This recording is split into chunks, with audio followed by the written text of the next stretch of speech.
Hello, good afternoon बच्चों। देखो, अब हम बात कर रहे हैं लॉग सीरीज में ही एंटी लॉग निकालना, लॉग टेबल देखना और एंटी लॉग टेबल देखना। अब देखो, एंटी लॉग टेबल देखने का तात्पर्य क्या है।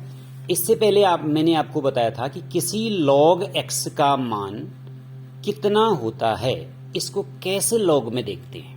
ठीक है, तो हमने क्या कहा था कि पूर्णांश और अपूर्णांश की बात की थी, ये हम पहले बता चुके हैं। अब आपको एंटी लॉग टेबल में क्या कहेंगे, जैसे मैंने किसी संख्या का मान, जैसे मैंने आपके सामने दे दिया कि log x की वैल्यू 3.4051 है, तो x का मान बताइए, अर्थात किस संख्या का लघुगणक 3.4051 होगा। अच्छा, एक और बात ध्यान दीजिए, मैं इससे पहले वाली उसमें शायद बोलना भूल गया कि हम जो ये लॉग निकाल रहे हैं, ये जो लॉग टेबल है बेटा, ये 10 बेस पर है।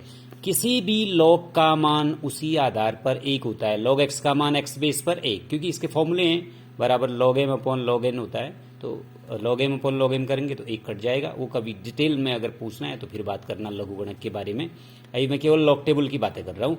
तो हम जो लॉग टेबल बना रहे हैं, लॉग टेबल या एंटी लॉग टेबल, उसको देख रहे हैं, वो 10 बेस पर है, इसीलिए log 10 का मान 1 होता है। अदरवाइज जो जनरल लॉग टेबल है वो ई बेस पर होती है, इसलिए log ई का मान 1 लिखते हैं। जैसे इंटर मैथमेटिक्स में भी हम बात करें, log ई का मान 1 क्यों होता है, log ई का मान 1 थोड़ी होता है। अगर 10 बेस पर कहेंगे 2.303, इसलिए केमिस्ट्री में जब आप ई बेस 10 बेस कन्वर्ट करते हो तो 2.303 से मल्टीप्लाई कर देते हो, है ना।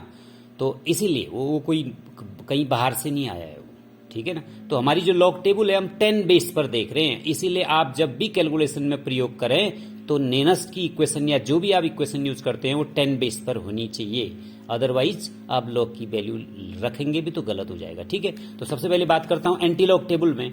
तो एंटी लॉग टेबल थोड़ी सी लॉग टेबल से डिफरेंस होती है। इसमें भी एक जगह n लिखा होता है ऊपर, और उसके बाद वही 0 1 2 9 तक होंगे। फिर इधर को डिफरेंस टेबल में 1 2 3 जैसे लॉग टेबल थी वही यहां तक 9 तक होगा, इसके बाद 1 2 3 4 5 6 सो ऑन ऐसे होता है।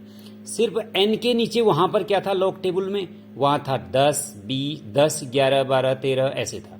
यहां पर क्या होता है 0 0 0.01 0.02 0.03 ऐसे 0.99 तक होगा इसमें।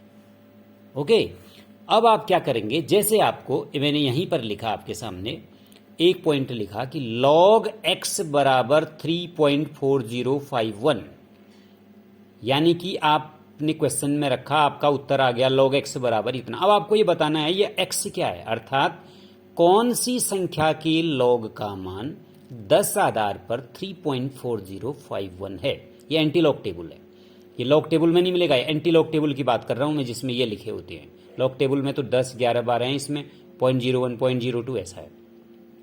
अब मैं क्या करूंगा, जब मुझे x का मान निकालना है तो x बराबर लिखूंगा एंटी लॉग ऑफ इतना प्रति लघुगणक, यानी कि इसका एंटी लॉग कितना होगा। तो उसके लिए मैं क्या करूंगा, इस अंक को छोड़ दूंगा, क्योंकि आपको पता है यह अंक वहां पूर्णांश होता था, तो वह जितनी संख्याएं लॉग में होती थी उससे एक कम आता था। तो अब क्या होगा, जितना ये पूर्णांश है लॉग में उससे एक ज्यादा संख्याएं होंगी, है ना। तो आप इस संख्या को छोड़ देंगे, पहले बिल्कुल बात नहीं करेंगे इस पर, इसको छोड़ देंगे। अब यहां पर आ जाएंगे बस। अब क्या आया 0.40। अब आप देखोगे 0.40 के सामने 5 वाले कॉलम के नीचे क्या लिखा है, ये लिखा है, देखो ये 25 41 लिखा है। क्या लिखा है किसके सामने, 0.40 के सामने एंटी लॉग टेबल में 5 के नीचे आप एंटी लॉग टेबल चेक कीजिए, 25 41 लिखा है। ओके, अब आप क्या करेंगे 0.40 के सामने ही डिफरेंस टेबल में जाएंगे, यहां ये 1 2 3 4 5 6 ऐसे वाले में, इसके नीचे आपके सामने लिखा है आपका 1। क्या लिखा है, 1 लिखा है। तो उस 1 को आप इधर से, फिर वही बात वही थी, दाईं ओर से जोड़ देंगे अंतिम अंक में। तो कितना आया, 1 1 2 4 का 4 5 का 5 2 का 2, तो कितना आया 25 42 आ गया। अब आपने देखा पूर्णांश कितना था 3, तो इसके लॉग में कितनी संख्याएं होंगी, 4 संख्याएं, तो ये x की वैल्यू आ गई 25 42। सपोज करो यहां पर ये 4 होता है यहां पर, तो लॉग में इससे ज्यादा एक 5 संख्याएं होती तो यहां पर आप 0 बढ़ा देते। सपोज करो यहां आपने 2 लिखा होता 2.4051, तो तब इसके लॉग में 2 एक 3 संख्याएं होती, तो चूंकि ये 4 है तो अब यहां पर डेसिमल आ जाता है 25,254.2 आ जाता। ओके, समझ गए ना। एक और बात करूं, एक चीज और देख लेता हूं। जैसे लॉग एन का मान 2.7523 आ गया। अब आप n बराबर क्या लिखोगे, एंटी लॉग ऑफ 2.7523, अर्थात 2.7523 किस संख्या के लघुगणक का मान है। तो मैंने आपसे क्या कहा, दशमलव बिंदु के बाईं ओर के अंक को छोड़ दोगे, इसको छोड़ दो, इसको यहां से देखो 0.75 के सामने 2 के नीचे ये लिखा है 5649 लिखा है। किसके सामने, 0.75 के सामने 2 वाले में 5649 लिखा है।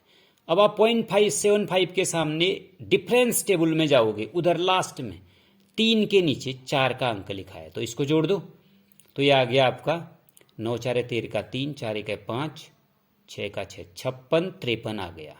तो n बराबर कितना आ गया, 56 53। परंतु यहां पर पूर्णांश 2 है तो लॉग में 2 एक 3 संख्याएं होंगी, तो 3 संख्याएं हुई, ये 4 है तो यहां पर डेसिमल आ जाएगा, इसीलिए n का मान आ गया 565.3। ओके, ये आ गया, ठीक है ना।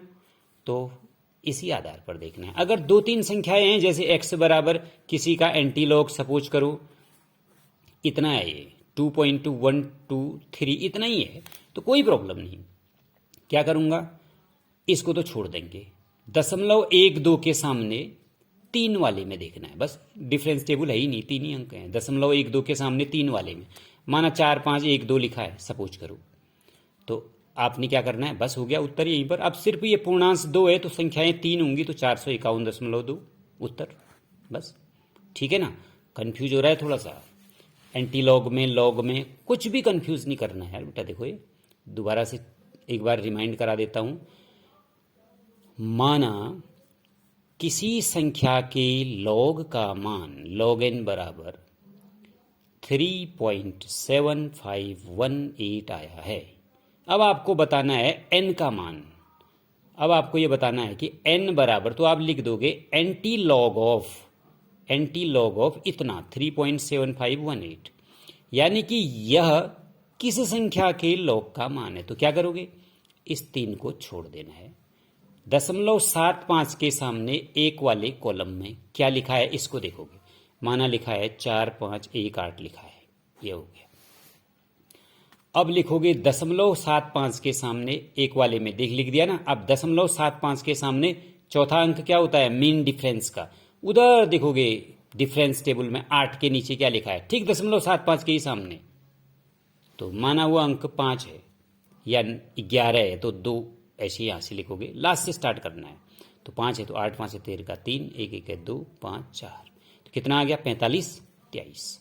अब आप देखोगे इसमें पूर्णांश कितना है, 3 है, तो लॉग में इससे 1 ज्यादा होंगे, क्यों, क्योंकि जितनी संख्याएं लॉग में होती थी पूर्णांश उससे 1 कम होता था, तो 4523 आ गया। अगर ये 4 होता तो एक संख्या और होती, 0 लगा देते। Okay, thanks. अगर कंफ्यूज हो तो दोबारा से पूछिएगा, ठीक है ना, कमेंट्स में या कैसे भी पूछ लोगे। Okay, thanks.